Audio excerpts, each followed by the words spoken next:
हमारे मथुरा में एक गौड़ीय संप्रदाय के महात्मा थे। अस्कुंडा घाट है ना मथुरा में, अस्कुंडा घाट, उसके आसपास उन विराजते थे संत जी, बहुत अच्छे महात्मा थे। वो नित्य भागवत जी की कथा कहते थे सत्संग के रूप में। और उनका एक चेला था, उसका नाम था रामदास। वही आश्रम की व्यवस्था देखता था, व्यवस्था वही संभालता था।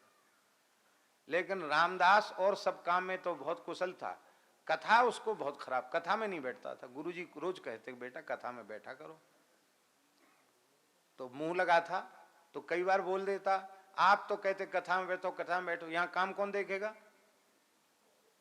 अरे भाई 1-1.5 घंटे की तो बात है, 1-1.5 घंटे छोड़ दो काम, अब सब बिगड़ जाएगा।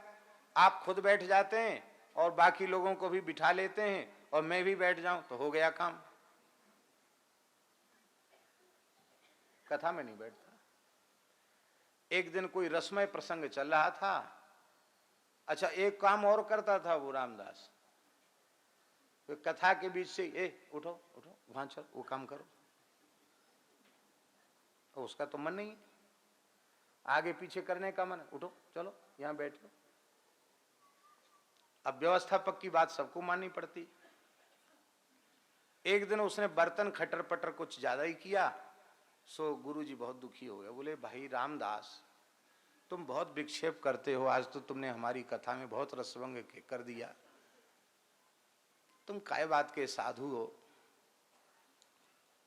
कथा में तुम्हारा प्रेम नहीं है। बहुत दुखी हो गए, आज में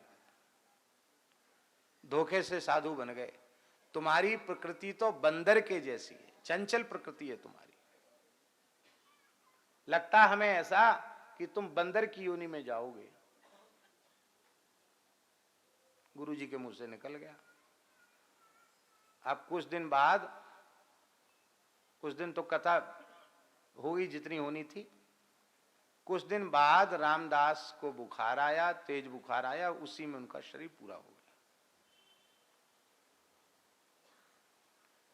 और कथा भागवत जी की शुरू हुई, उनकी तो चलती थी, तो जैसी कथा आज शुरू होने वाली थी कि उसी समय मंगलाचरण करते ही पेड़ से एक बंदर आया और पोथी को बढ़िया से, जैसे कोई श्रद्धावान प्रणाम करता ना, सिर रख के प्रणाम किया और हाथ जोड़ के बैठ गया।